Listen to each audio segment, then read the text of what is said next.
सीताराम राम राम सीताराम राम राम सीताराम राम राम सीताराम राम राम सीताराम राम। नारी सम्मान।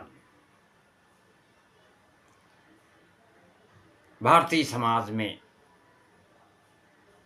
नारी एक विशिष्ट एवं गौरवपूर्ण स्थान को उपलब्ध है। आर्य पुरुष ने उसको सदा अपनी अर्धांगिनी माना है। व्यवहार में पुरुष मर्यादा से नारी मर्यादा सदा ही ऊंची है। यत्र नार्यस्त पूज्यन्ते रमन्ते तत्र देवता। यत्र नास्त न पूज्यन्ते सर्वास्त्रा फलाः क्रिया। जिस कुल में स्त्रियों का आदर्श है वहां देवता प्रसन्न रहते हैं, और जहां ऐसा नहीं है वहां सब क्रियाएं निष्फल होती। सृष्टि के आरंभ में ही परमात्मा ने अपने को दो रूपों में विभक्त किया। आधे हिस्से से पुरुष बने और बाकी से नारी। दक्षिण भाग से पुरुष बने और वाम भाग से प्रकृति। सभी शास्त्र वेद पुराण स्मृति संस्कृत भी स्त्री को पुरुष की अर्धांगिनी मानते हैं। गृहस्थ के घर में स्त्री को लक्ष्मी समझते हैं। जिस घर में स्त्री न हो उसे जंगल के समान माना जाता है।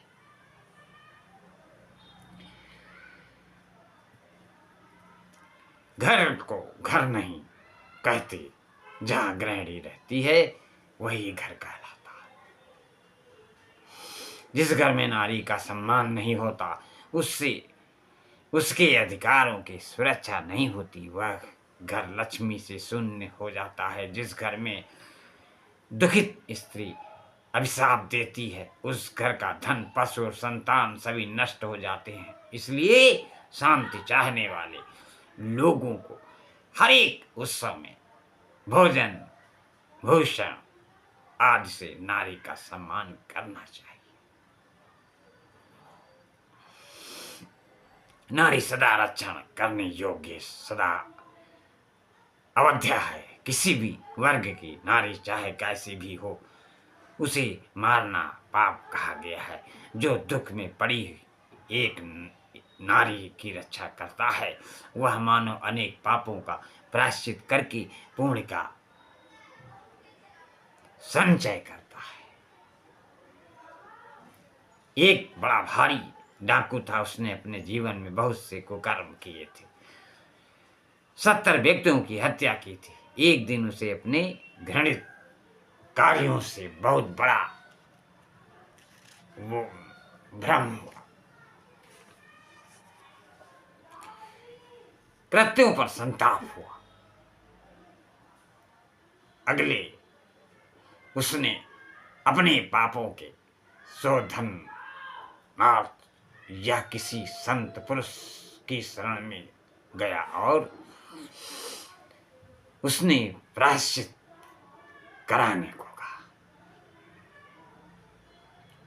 संत जी ने उसे एक काला झंडा दिया और तीर्थ यात्रा करने भेज दिया।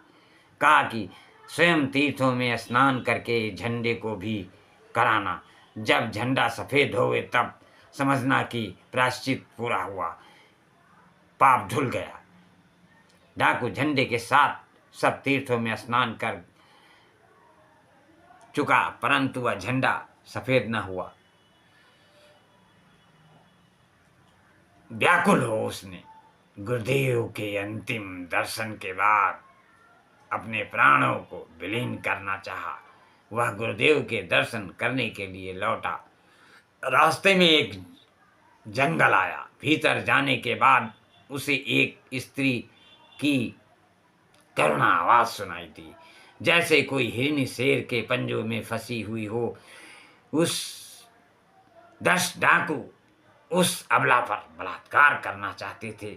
उसे देखते ही इस डाकू को दया आई। उसने सोचा कि इस स्त्री को बचाने के हेतु 70 के साथ 10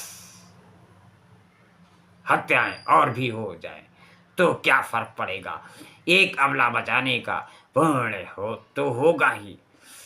उसने अपनी तलवार से 10 का मस्तक काटकर स्त्री को मुक्त किया।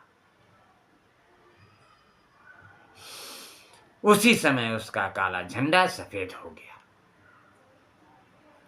वह खुश हुआ और खुश होता हुआ गुरु के चरणों में पहुंचा। गुरु ने पूछा, किस तीर्थ में यह झंडा सफेद हुआ? डाकू, गुरुदेव, आपकी कृपा से 80 तीर्थ में यह सफेद झंडा हुआ। गुरु, 80 तीर्थ क्या है? डाकू, 70 हत्याओं के साथ जब और 10 मिलकर 80 हत्याएं हुई तब यह झंडा सफेद हुआ। इतना कहकर उसने सारी घटना गुरुजी को सुना दी।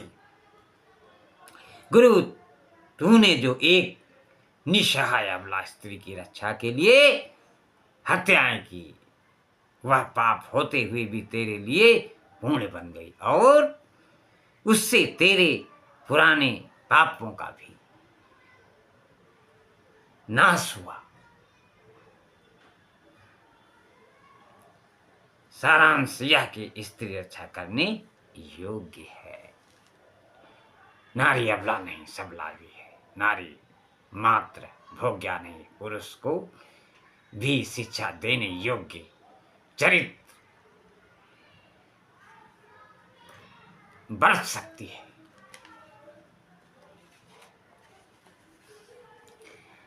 स्त्री अपने माता पिता, पति, सास और ससुर की भी उद्धारक हो सकती है, अगर वह अपने चरित्र और साधना में दृढ़ एवं उत्साही बन जाए।